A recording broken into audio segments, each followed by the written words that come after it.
അന്ധവിശ്വാസങ്ങൾക്കും അനാചാരങ്ങൾക്കുമെതിരെ ലങ്കേഷ് പത്രികയിലൂടെ ശബ്ദമുയർത്തിയ ഗൗരി ലങ്കേഷ് കൊല്ലപ്പെട്ടു. സനാതൻ സൻസദ് എന്ന സംഘപരിവാർ സംഘടന നടത്തിയ ആ കൊലപാതകത്തെ അപലപിക്കുന്നതിന് ഉത്തരവാദപ്പെട്ടവർ ഇതുവരെ തയ്യാറായിട്ടില്ല.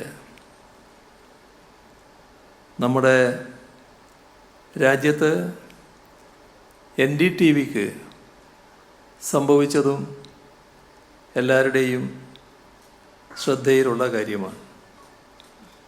ഏറ്റവും ഒടുവിൽ പഹൽഗാം ആക്രമണവുമായി ബന്ധപ്പെട്ട് ദ വയറിൻ്റെ സ്ഥാപക പത്രാധിപർ സിദ്ധാർത്ഥ് ഭരതരാജൻ, കൺസൾട്ടിംഗ് എഡിറ്റർ കരൺ താപ്പർ എന്നിവരുൾപ്പെടെ 5 പേരെ പ്രതികളാക്കി കേസെടുത്ത കാര്യവും നാം ഓർക്കേണ്ടതുണ്ട്. രാജ്യത്തിൻ്റെ പരമാധികാരത്തിനും സുരക്ഷയ്ക്കും ഭീഷണിയാകുന്ന റിപ്പോർട്ടുകളും ലേഖനങ്ങളും അഭിമുഖങ്ങളും പ്രസിദ്ധീകരിച്ചു എന്നതാണ് ഇവർക്കെതിരെയുള്ള ആരോപണം. സോഷ്യൽ മീഡിയയിലൂടെ പ്രചരിക്കുന്ന വർഗീയ വിദ്വേഷം വമിക്കുന്ന വ്യാജ വാർത്തകൾക്കെതിരെ നിരന്തരം ശബ്ദിക്കുന്ന മുഹമ്മദ് സുബൈറിനും ധ്രുവ് റാഠിക്കെതിരെയും കേസുകൾ ഫയൽ ചെയ്തു.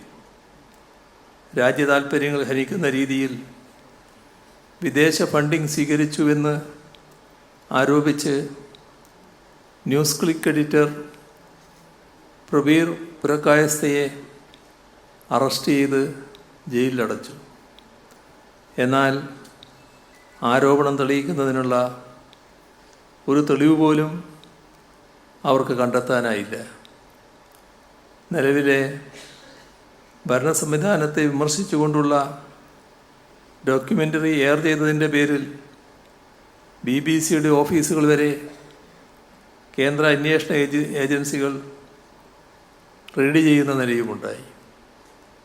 എതിർസ്വരങ്ങൾ ഉയർത്തുന്നവർ സൂക്ഷിക്കുക എന്ന സന്ദേശമല്ലേ ഇതൊക്കെ നൽകുന്നത്? ഈ സാഹചര്യത്തിൽ എങ്ങനെയാണ് സ്വതന്ത്ര മാധ്യമ പ്രവർത്തനം സാധ്യമാവുക? സ്വതന്ത്ര മാധ്യമ പ്രവർത്തനം നഷ്ടമാകുന്നിടത്ത് ജനാധിപത്യം അവസാനിക്കും. ഭരണഘടന വെല്ലുവിളി നേരിടും. വിമർശനാത്മക ചിന്ത അവസാനിക്കും. വ്യാജ വാർത്തകൾ സമൂഹത്തിൽ ആധിപത്യം നേടും. ചുരുക്കത്തിൽ മാധ്യമ സ്വാതന്ത്ര്യ നിഷേധം ഇന്ത്യൻ പൗരൻ്റെ അവകാശത്തെ തന്നെയാണ് ഹനിക്കുന്നത്.